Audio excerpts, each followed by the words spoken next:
All right. Good morning. I guess it's morning for you, Sharon.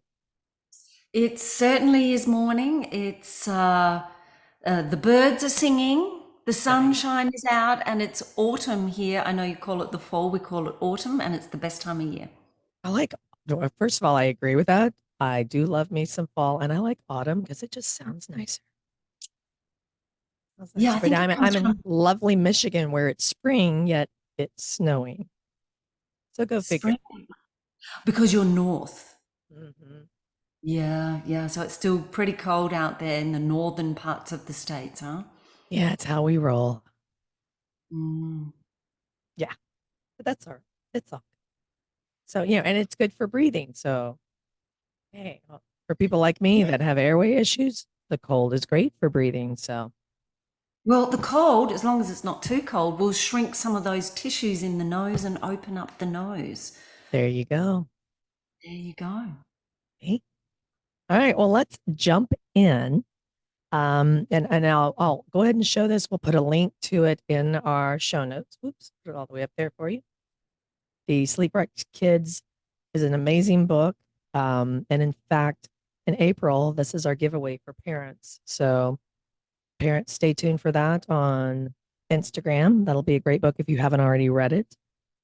And let's just start with, because one of the things you say in the book, and it's everywhere, 40% of children sleep problems. 40.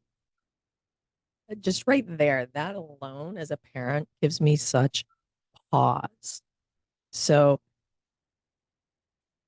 I mean, I think we all kind of understand the impact of the Industrial Revolution and, jaw development and everything, but 40%, how is this happening? And it's just not top of mind for everybody. Yeah, I think I agree. I think the statistic's quite alarming, and that particular statistic came from Dr. Judy Owens and Dr. Ronald Chervin, I think around 2017. Don't quote me on the date, but they wrote for up to 40% of 4 to 10-year-olds, and then I Mm, think if we look at under 10-year-olds, the figure is closer to 60% because kids younger than 4 are plagued by more kinds of sleep challenges. mm. But you're right, it is a lot, and especially when we think about the consequences of poor sleep. But we say, well, what is contributing to this?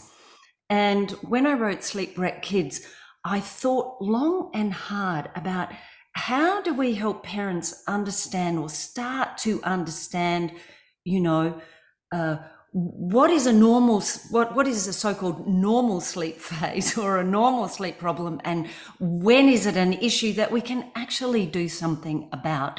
And so I divided it into two sections. One of them I called disordered sleep or out of order.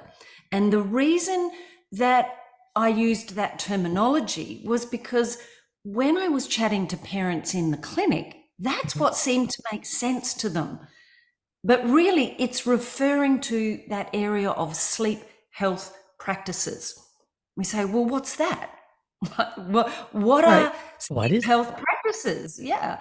And that really boils down to the sleep environment, the sleep routines, and sleep behaviors, Okay. healthy sleep practices. Because we know that there are some things within our everyday environment setting children up for sleep, like sights and sounds and temperature and hunger and all of those sorts of things.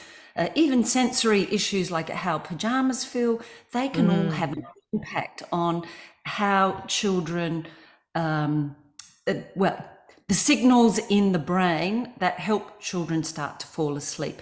And so there's an awful lot that parents can do to set up their child's sleep environment um, well, to, the best environment that will give the best chance of kids falling to sleep and staying asleep. and it's different So, for each child too. That's one thing to make sure just to point out before we get going. It is different. I have one child that refuses to use the top bed sheet. Once I figured that out, much better. But the other child's fine. So Totally, yeah. totally. Yeah. I have one child, okay, who's now a big man who refuses to have a sheet at all. Anyway, that's another story. That is so That's a funny. whole other. I just want the doona. I don't want the sheet. So I'm not sure what that's about. But anyway, so with the sleep health practices, there's the environment, but also routines. And so Hmm. our brain and circadian rhythms that govern the way that respond to when we eat and how we eat and when we exercise and how we exercise, they are very responsive to sleep cues as well. And so it's quite important to go to bed at the same time every night and try and get up at the same time every morning Hmm. as much as possible, because those routines actually train the brain and help the brain to fall asleep more efficiently or better. And all tied up with those routines, of course, are things around behavior. And there's a reason why that book, Get the Beep to Sleep, sold millions of copies, is because of Wow. that. The behavior. Um, if you're not familiar with that book, it's definitely worth a read. It's just a book Oh, full of I'm rhymes for kids that actually is better for parents, because every parent relates to it.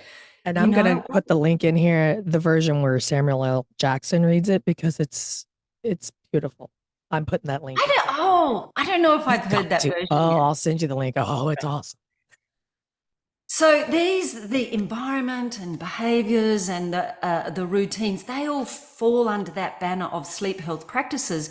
And I think it's really good to understand them in that little package, because this is where I talk about the family pathway, and there's a lot that families can do, and when they tweak it and when they get it right, within 2 weeks and less, even for many families, when they get that right, their kids start sleeping better, Wow. literally.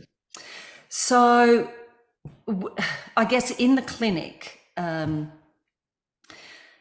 parents, as soon as they know that there's something that might not be quite right with their children's sleep, their question is, well, what can I do about it? Hmm. The parents that I meet are so proactive. They will do anything for Oh their yeah. kids. And so as soon as they know, they didn't previously know, it wasn't a normal kind of sleep issue, Hmm. uh, they just want resources. They Right. want to know, what can I do today? And so I think that is one of the areas where parents can just get really busy really fast, and doing a whole lot of things where they feel like they've got more control over what is happening. And there's lots of fantastic resources out there to look at in terms of setting up a great bedroom environment, um, getting routines happening, and helping kids with for the right kind of behaviors that lead up to good sleep at bedtime. Um, the And we'll other put, by the way, we'll put a link to our website. We've got a section called sleep hygiene, and we created that, and we pulled in a whole bunch of different resources, some of which came from your book. And it just talks about how you create this great sleep hygiene, this environment for your child. So I'll put that link in there too. Fantastic, thank you.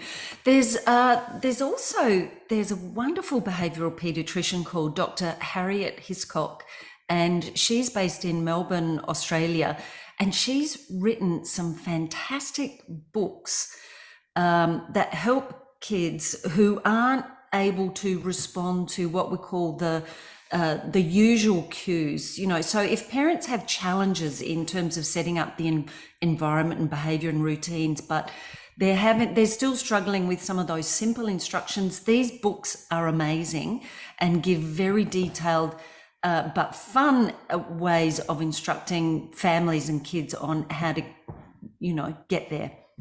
Oh, nice. I can give you a link to those as That would well. be amazing. Yeah. We can Yeah. include that too.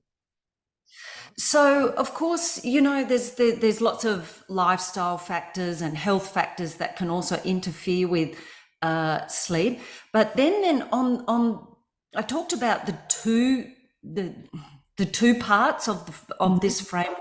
We've got healthy sleep practices or sleep hygiene, and the other side of it is sleep disorders. And it's when there's something else that's medical based that requires medical expertise to solve. And this is really, really important to understand,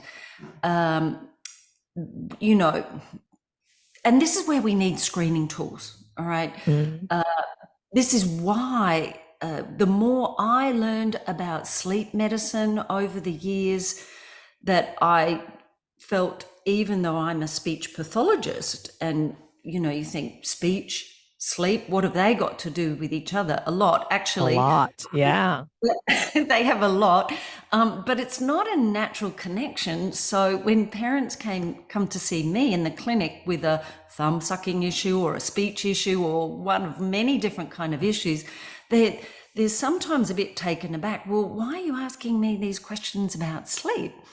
But sleep screening, I screen every single child. Every child, and have been doing so for about 10 years in my practice, and even develop my own screening tools to help me to understand what is going on with a child's sleep and whether or not it is a problem that may require medical expertise. Okay. Because not every problem is going to be solved by a great sleep environment or great sleep routines or Mhm. great sleep behaviors. Right. If your And so, airway is wrecked, it's wrecked. It doesn't matter what your environment is. exactly. And of Yeah. course, there are 80 plus different types of sleep disorders that could be wrecking a child's sleep. And so I felt an obligation, the more I understood about sleep and how critical it is to a child's brain development, you Mhm. know, especially in those young years, but all the way through, but particularly in those very young years. I felt an ethical responsibility to be screening kids so that I could be their navigator or their educator to say, well, this isn't the norm. This doesn't look like the normal kind of sleep problem that we can easily be fixed at home. I think we need to go further and investigate a bit further. So the screening tools were really designed to help parents understand what they're listening for, what they're looking for, and what's normal and what's not. And that's no one else. I don't think parents are really getting that information. And I don't think so, so. I don't think so. And so let's talk a little bit about just some of those. I mean, I know we can't go into the tool itself, but just you know, as a parent, what are some of the more obvious, easily recognizable signs that, hey, my kid might have a sleep issue? oh, great question. Very, very, very good question. Well, one of the ones that I use in the clinic that I didn't put in the book, actually, it's called Taking Your Child's Sleep Pulse. And it Okay. really is just four very simple questions that requires a yes answer, a no answer, or an I don't know answer. And so I'd say to the mum or the dad, I'd just say, okay, about roughly most nights of a week, 6 nights out of 7 over the last month, did your child get the right number of hours of sleep for their age? And they would say yes, no, or I don't know. And the next question is, okay, did they have quiet, uninterrupted sleep for the duration of the night? A yes, no, or I don't know. Did they wake well? That's the third question. Yes, no, or I don't know. And the fourth question is did your child manage those natural energy peaks and troughs through the day? And Yes, no, or I don't know. Now, if we got 4 yeses to that, well, I would I would think in general, okay, we're probably doing pretty good with this one. But every so often in the clinic, I might check back in with those 4 questions.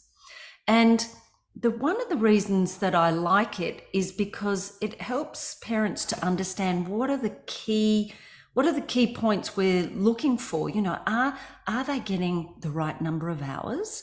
And it's different for every child and it changes with age. And Right. And you know, hormones and all that good stuff. yeah, it sure does. But, you know, we don't want parents to get super anxious about the number of hours, but in general to know, well, in general, you know, what number of hours should my children be getting? And we know newborns need 14 to 17 hours, infants 4 to 2 months, 12 to 16 hours, preschoolers 10 to 13 hours. And the list goes on. So it changes. And those figures are based on the American Academy of Sleep Medicine guidelines that were published and are We'll used put that in very the notes. widely. Yeah, they're Yeah. used very widely. And so I think it's important to give it out as general information, but really sort of discourage parents for getting from getting too anxious about the perfect number of hours Number. because there's a range, and like you said before, every child is a little bit different. And it's Yeah. not just the hours too, right? So, little Susie, little Johnny could be asleep or could be in there for 8 hours, but they Oh weren't yeah. actually sleeping. That quality wasn't there. They may have only gone through, the REM cycle, or it wasn't quality sleep for 8 hours. So that's a whole different issue. That's the next part of the formula. But if we come back to the hours, you know, I cannot tell you how often I've been told by parents that my little person gets 8 hours sleep and that's great. That's enough. So that's what I would consider a really big deviation from what we would expect. So if you've got a 6-year-old child where they need 9 to 12 hours, that's the range, but they're only getting 8, then you would know definitively that that child isn't really getting enough. And so I guess after the sleep pulse, those 4 questions, if when we're asking those very general questions, if we get any no or any I don't know, that for me is the cue to go on and do the other sleep screening. And so in the screening that I use in my clinic, about 10 years ago, I developed a screening form called the SSS Disturbed Rest. Now, that label is not mine. That was an acronym that was developed by Dr. Jim Papadopoulos, and he is a pediatric sleep specialist from Sydney, Australia. Now, interestingly, he developed that particular acronym because he wanted allied health people like myself to screen for sleep, because he was so aware as a pediatrician that kids' sleep was suffering and that kids with poor sleep weren't being picked up and they weren't getting the help that they needed. So he developed that particular acronym, and it stands for sleepless, sleepy, disturbed sleep, and restless sleep. I won't bore you with all the details on that That's a particular one mouthful. The today. acronym is much easier on that one. Yeah. It is. But he had all of those categories in mind. And he gave me permission to go ahead and develop that acronym into an actual screening form that I could use in the clinic, because I was very aware that there were, validated, statistically validated questionnaires available, but I felt like they weren't giving me enough information.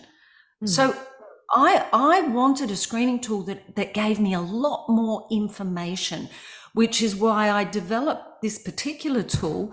And I also added what's called a triaging component because, well, because of my work, I'm very focused and interested in whether or not there are signs and symptoms of an airway related problem, breathing, dysfunctional breathing, that in some way is going to fragment or distort that child's sleep. And so on that particular form, the triaging questions are in a different color, and there's also a section that asks questions about how many hours of sleep their children are getting and whether or not they think their children are getting good quality sleep, which is the other part of the formula. Right. So if we talk about a sleep formula, we say, well, are they getting the right number of hours, the quantity? And when they're getting those hours, are they good quality? And that means quiet, uninterrupted sleep for the duration of the night where they wake refreshed. Mm. And then they manage those natural energy peaks and troughs during the day. So that's the formula that made sense to me. And in terms of explaining to parents what sleep quality means. And one of the other benefits of this screening form I found, because I've been using it for over 10 years now, and I still find it really useful, is it helps to start conversations. Mhm. Because many parents don't really understand the full impact of why sleep is important. But then secondly, if they know, once they know sleep's important, they say, well, what am I looking for? What am I listening for? So, because Right. no one's telling them, Right. Which goes back, you mentioned it earlier, and I swear every podcast it has said, you don't know what you don't know. So doctors weren't taught Yeah, this, parents didn't know this. We yeah, don't know why we're looking. I exactly. mean, think about it, even as something as silly as how many times have, oh, listen to that little baby snore when you get a little newborn. Oh, it's snoring. I know. Well, okay, I'm on this side of the fence now, and now I hear that and go, oh, take that child in. There's something wrong. There shouldn't be snoring because we snoring is funny on sitcoms, and little babies snoring are cute, but we didn't know. No, exactly. And how are parents to know? And in fact, Right. so many people say, well, why did you write Sleep Wreck Kids? And I think that there's probably 5,000 reasons. But number one is so because kids deserve to get the sleep they need every night to be healthy and happy. But secondly, but it's not even second, it's equal first, is parents deserve to have this science and this knowledge right at their fingertips. That very science and that very knowledge that got us totally fired up. It certainly Right. fired me up Oh, once, you know. definitely fired up. Yeah, and I will say also, you wrote it in such a way. I mean, you can see there's read a lot around. Um, it's written in such a great way too for parents to understand because some of this stuff is complex. It really is. There's no other way around it. You write Yeah, it in such a great way, and it's bite size. So you can read a little bit and you can digest it and think about it and go watch your child and go check their environment, go do different things, and then come back. And I also think it's interesting. It's one of the ones we recommend. This and Brave Parent, two of the ones we always recommend when somebody reaches out to us because it allows the parent to have a conversation with the provider. You're now on the same level of, okay, let's talk about this. Oh, I know that term. Oh, I understand. I may not understand to the depth you do, but I get it. yeah, exactly. It's And powerful. that, yeah, yeah.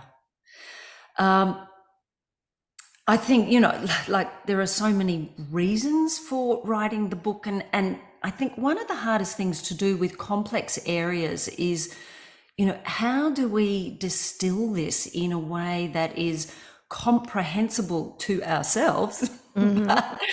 But then to the families in our care, and I always talk about frameworks and conversational choreographies.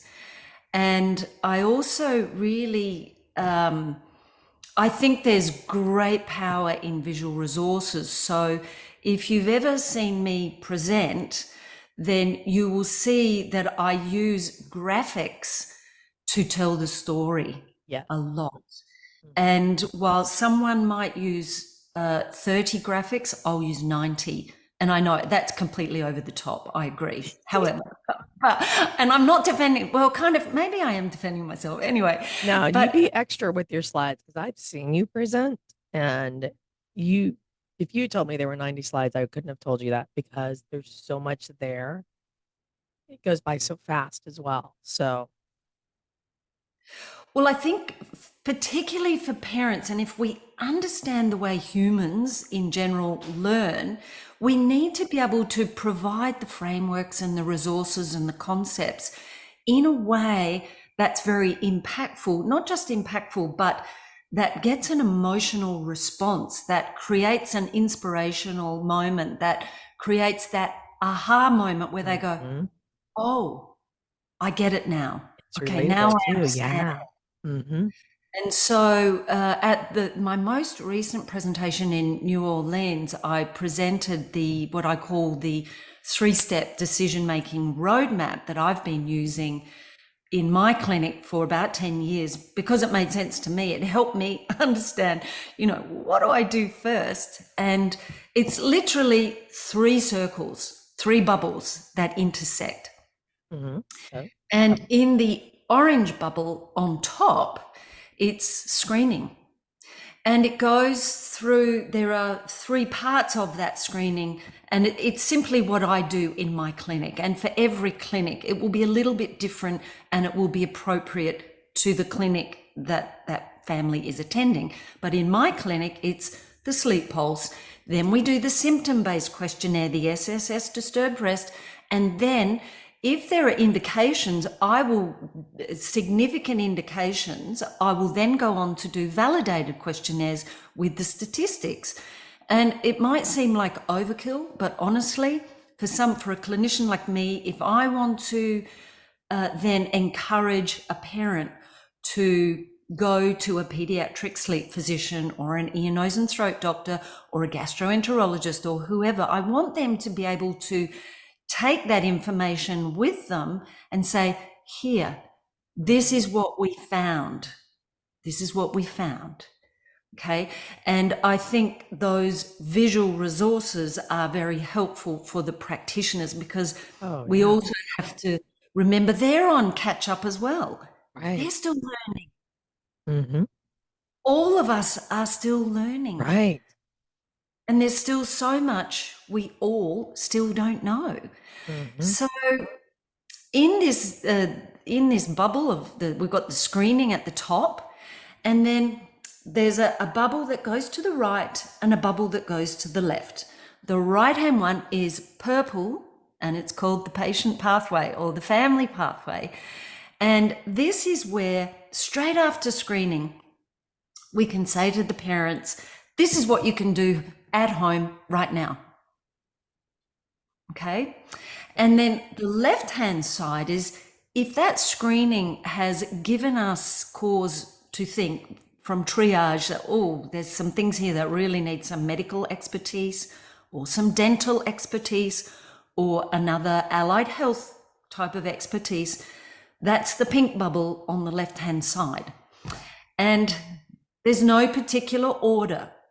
It might be both at the same time, or it might be we think we have to make a priority of this medical expertise, and then we go about gathering all the information that we need to help that parent get the medical expertise that they need, or the dental expertise, or whatever it might be.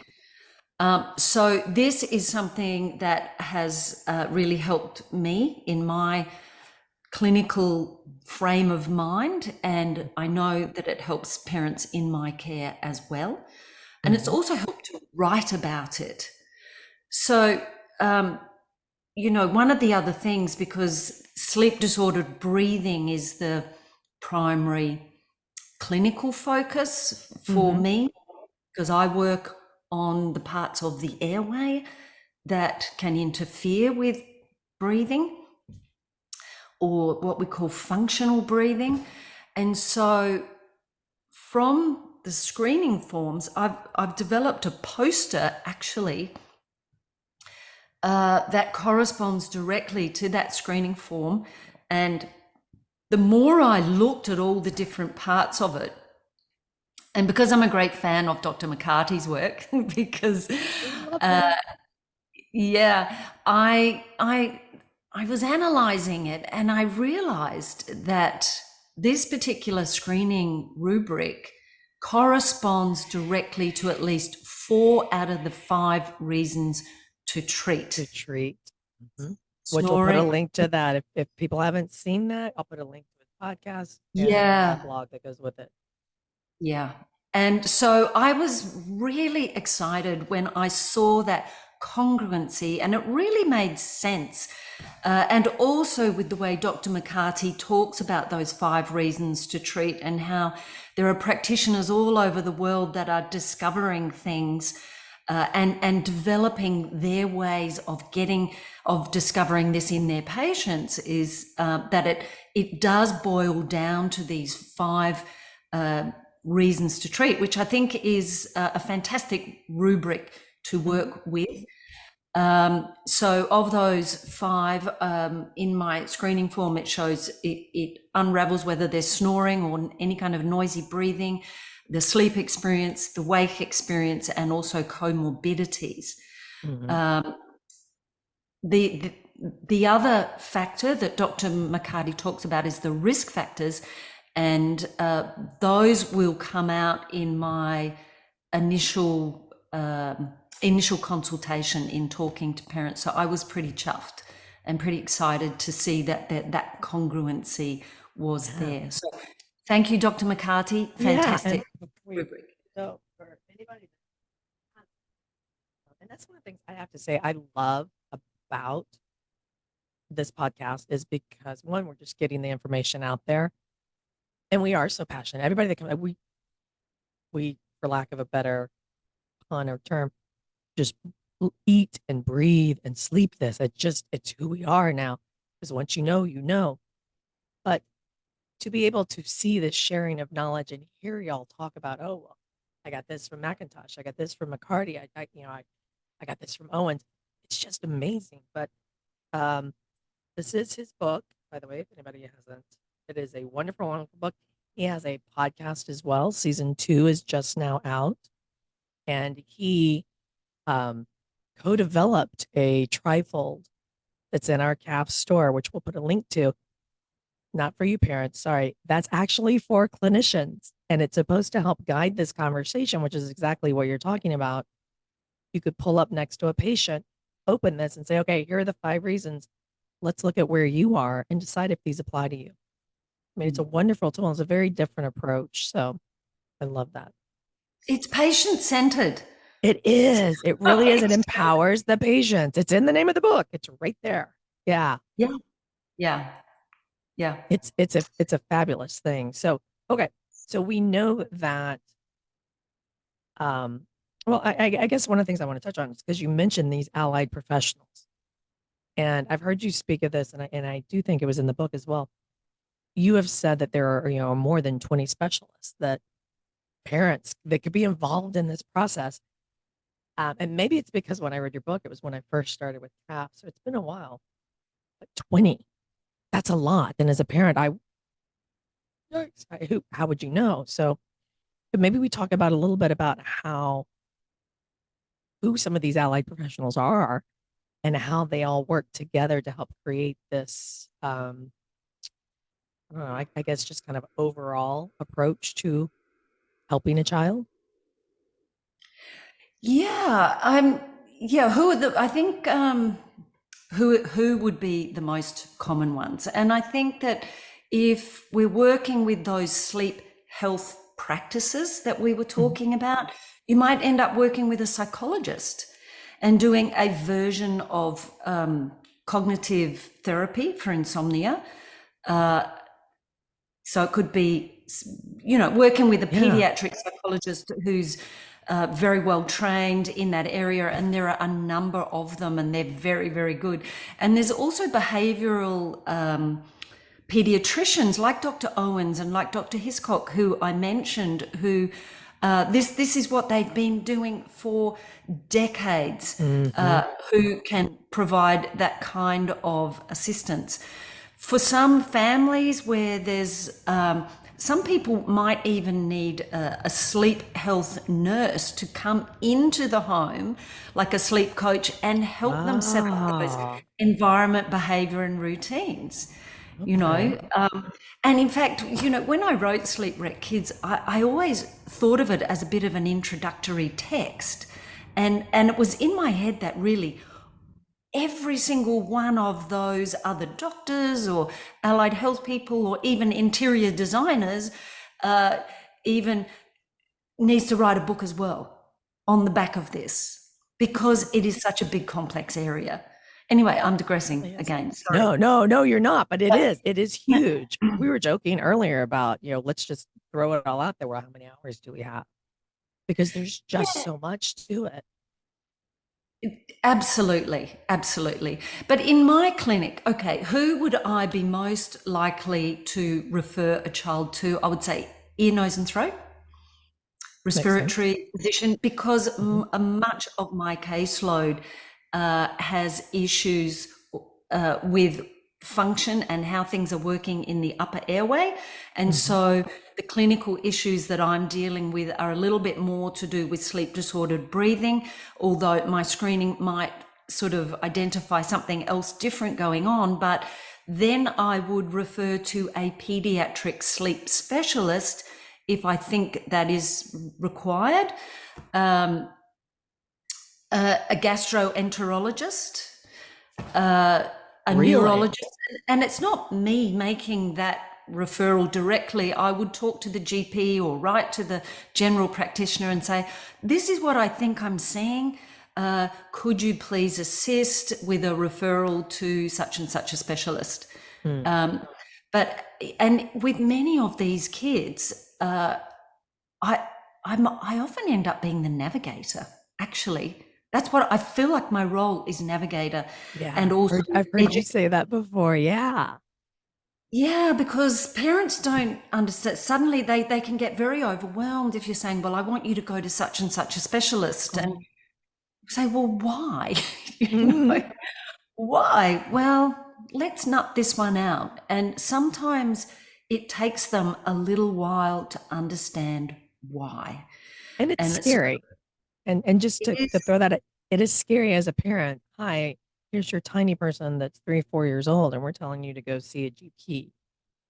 A big scary doctor. Right? That's scary. Yeah. Yeah. Yeah, it is. It is. And it's also, if we think about the busy lifestyles of our families in today's world, it's incredibly disruptive. Sure. To take a day off work or a morning off work and grab that little person from daycare or wherever they are and go to school or soccer or whatever else, right?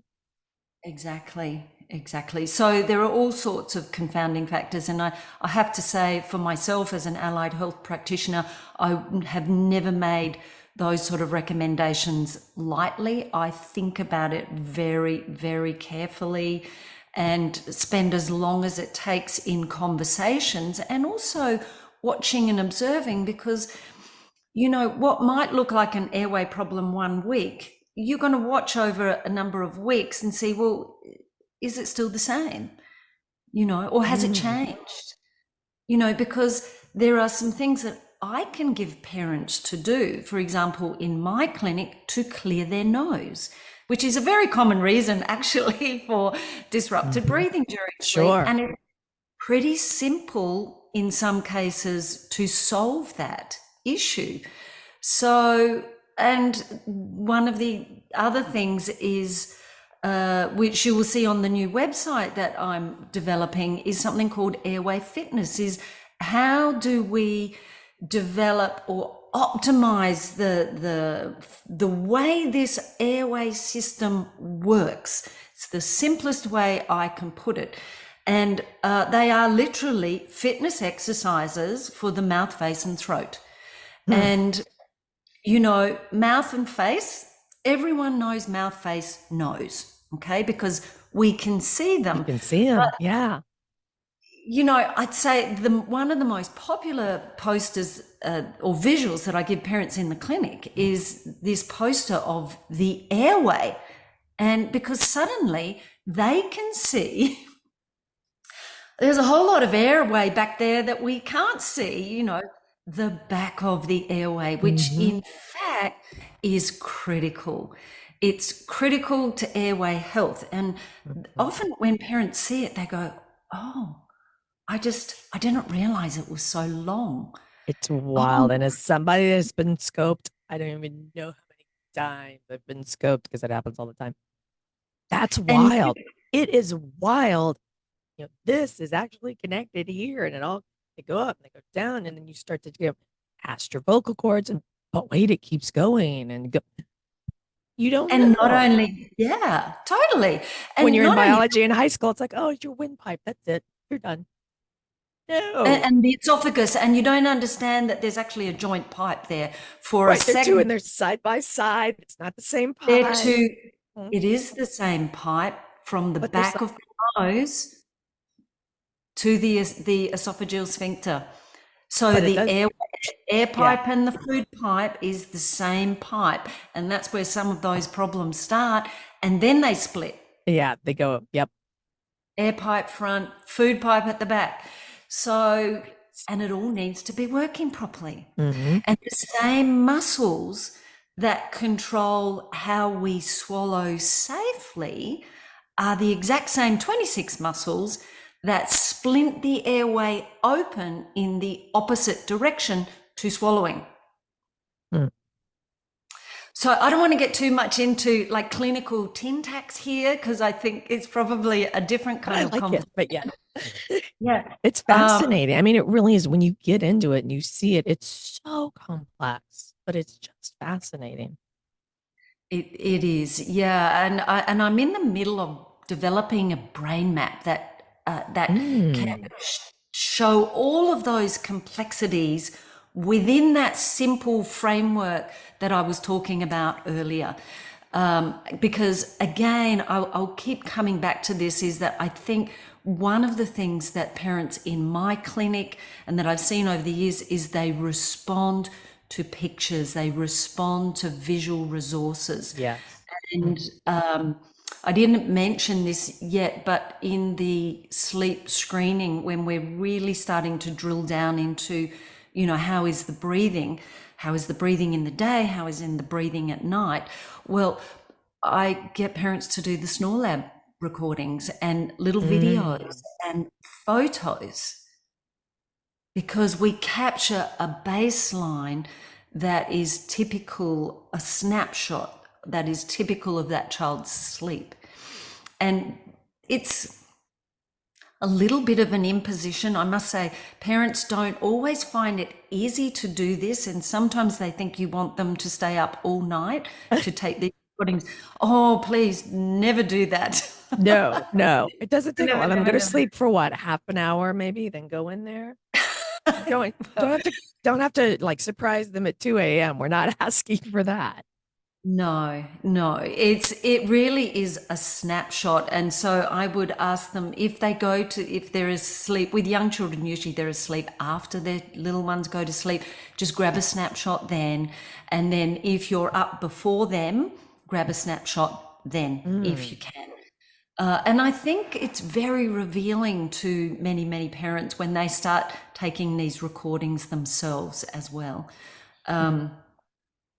Yeah, I can remember one particular little guy where I remember asking the mum, he was 18 months and he had a syndrome, a really unusual syndrome. But I said to his mum, I think he might be mouth breathing at night. Let's just grab some recording. Let's just see. And she said, he's definitely, he cannot breathe through his mouth at night because his tongue's always there. All right. So he's definitely not. So, yeah, okay. Well, let's just grab some photos and a little bit of video. And lo and behold, he was sucking that air in through the mouth and through that tongue that was Wow. also sitting between the lips. And so it can act, it can be very revealing, I think. Hmm. And it's a process, it takes time. Yeah. We're not going to be able to do this in one night, you know? And so And it makes sense too, right? That you would want to do it multiple nights because perhaps they overexerted themselves at school this day, or they didn't sleep well this night, or they had allergies this day, or a cold this day. You've got to kind of you want to space it out. the list goes on and on and on. And, in our perfect clinical world, we want to be able to say, well, here's the information that we need, and this is how we can optimize your child. We can optimize their health right before they start school. And in our head, that is the perfect world scenario that we can get Mhm. that little guy or that little girl sort of starting off on that fantastic front foot. But sometimes it just takes more time for parents to understand the pieces of the puzzle because it truly is a puzzle. And Mhm. I'm thinking of a little one when I say that who was 4 when I first started treating her, and she came for what was called like literally a simple lisp. Right. I think the lisp, I'm going to start calling it the lisp never so simple because it's a flag for lots of other Or things. something And else, sure. there were certainly flags for sleep disorder breathing, but also myofunctional disorder with this little one. And one of the key ones for this family were that she was very narrow and very small. So the Mm.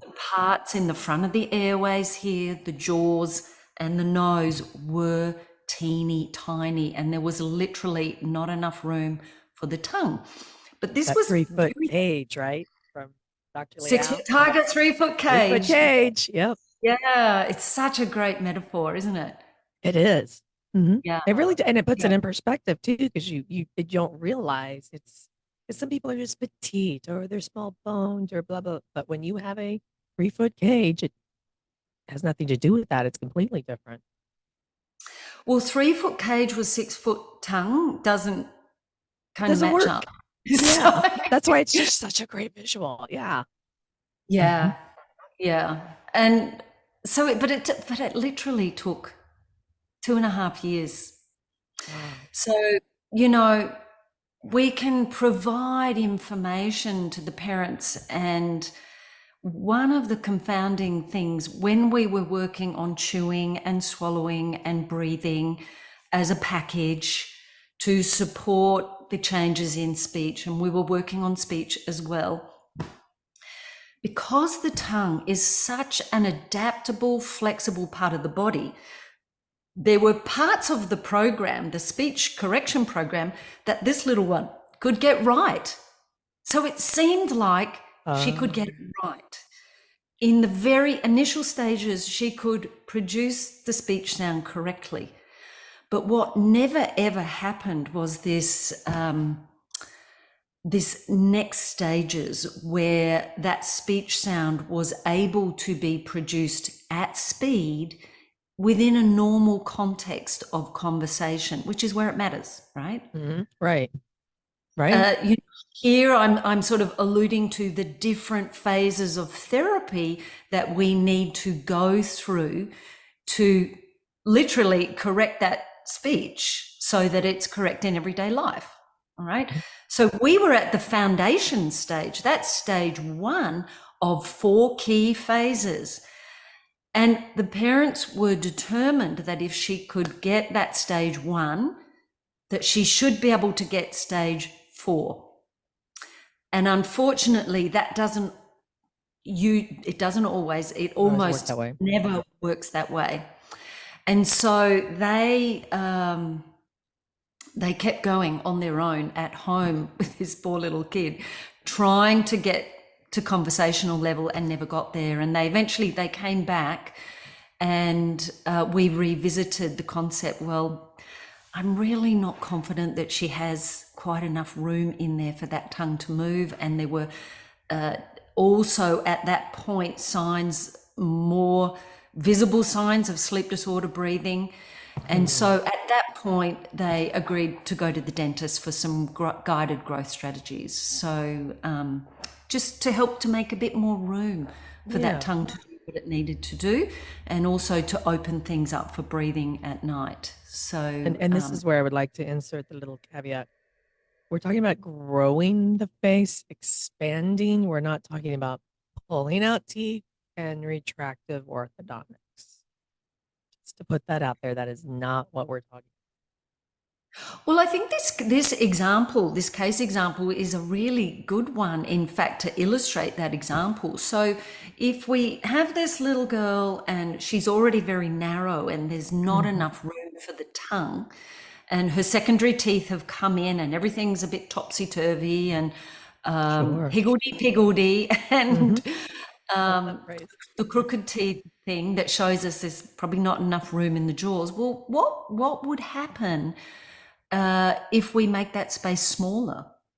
Mm. My heart just sank. Yeah, I mean, if teeth were taken out so that the teeth would line up and be straighter, how is that going to help the tongue move better? And how Right. is that going to help to open the airway? So, yeah, It's not I mean, about that's, straight teeth. Yeah. It's about space. We need room. We need space. we certainly do need space. We need enough space for the muscles to do their job properly, Mm. and the tongue being one of those primary muscles. Yep. Well, and before we wrap up, you kind of touched on this earlier, and I want to give some time to discuss this. We're talking about the parent resources and on Well Spoken, which we'll put a link in the show notes. You have coming up some opportunities for parents, some really, really good resources. Airway Fit for Life is one of them, as well as the Sleep Fit for Life. So could we take just a few Yes. minutes, yeah, to talk about that and introduce that to parents? Yeah, yeah. Thank you for asking about that. That's Yeah, of a course. resource that I've been trying to pull together for a long, long time, and I think it fits very nicely with the conversation we've been having, and about the importance of the resources for parents. Where can Hmm. they go in one place? Number one, to understand why sleep is important. And that's where I developed the Sleep Fit for Life module, we could call it, on an online learning platform. I could show you just a little visual of it here. I don't know if you Okay, can perfect. see Yeah. that. But it goes into sleep science in a parent-friendly way. There are interviews with top sleep experts, pediatric sleep experts on there, and there are developing resources, posters and charts and visuals and books and things that are coming to support the parents' learning journey. And Airway Fit for Life is that part of the learning that relates specifically to the importance of our airway and what it means to be airway fit. Most people don't understand, like I said, what constitutes the airway beyond the face, mouth, and nose. Hmm. And what can happen in there, and how do we keep it healthy? And I think there's two main ways to think of it. The first way is like a fitness program, and that is ensuring that little tiny people are able to use the muscles in the airway in a way that supports functional breathing and that supports growth of the airway, and that many, many more things. But the second part of it is learning to recognize when that airway is not working as well as it should and what can we do about it, with lots of practical resources in there for parents. I'm very excited for that to come on. I cannot wait. I'm super, super jazzed about that. Well, Very excited. you've seen the preliminary I landing have. pages. Hmm. Yeah, Yeah. yeah. So I'm very excited. And I think it's going to be great. And once it's out, just so everybody knows that there will be a section in our parents portal so that you can find it easily in case you forget. But yeah, it's going to be amazing. So at the end of every episode, I always want to hand it back to you, our experts, just for the final thought, the final words for our parent audience, Oh, so many things. right? Oh, you've got to trust yourself. You know, some like so many parents have little niggles that something's not perfectly right, but they don't actually know what it is. So I'd say trust yourself.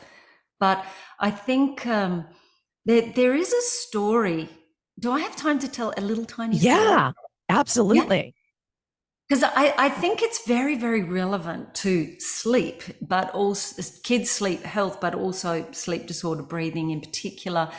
And it's that story that came from a book called Upstream by Dan Heath. Do you know this Hmm. story? Hmm. Yeah. And it's the story that I share is two friends sitting by a riverside on a beautiful sunny afternoon, and they're having a picnic, but they notice a child drowning. So they race in, they rescue the child, bring them back to shore. But no sooner are they back to shore than there's another child and another and another. And they keep rescuing them, but there's too many to rescue them. So they take a walk upstream because they want to know, why are those children falling in? And that to me is the most important health message, and that there are signs and symptoms that are recognizable very early in a child's life when it comes to sleep health, and in particular sleep disorder breathing. And I think we have a magnificent opportunity to nip those things in the bud when children are teeny tiny, before they start school. And Shall we end on I will just say that final thought for anybody that doesn't know. This is why Sharon Moore is one of my favorite humans on the planet. You live, you breathe this. You are so passionate about it. You look at it from every angle. When you see somebody, you stop, you take time, you work with them. People don't know you've done that with me. The fact that you guys can actually hear my voice is because Sharon taught me techniques and we've been working on it. And you are the type of person out there in the world that is that change that we want to see. And I cannot thank you enough on behalf of CAF, as a mom, and as a patient. Thank you. Thank you so much for what you do and for coming on here today. Oh, it's totally all my pleasure. Thank you so much for having me. Absolutely.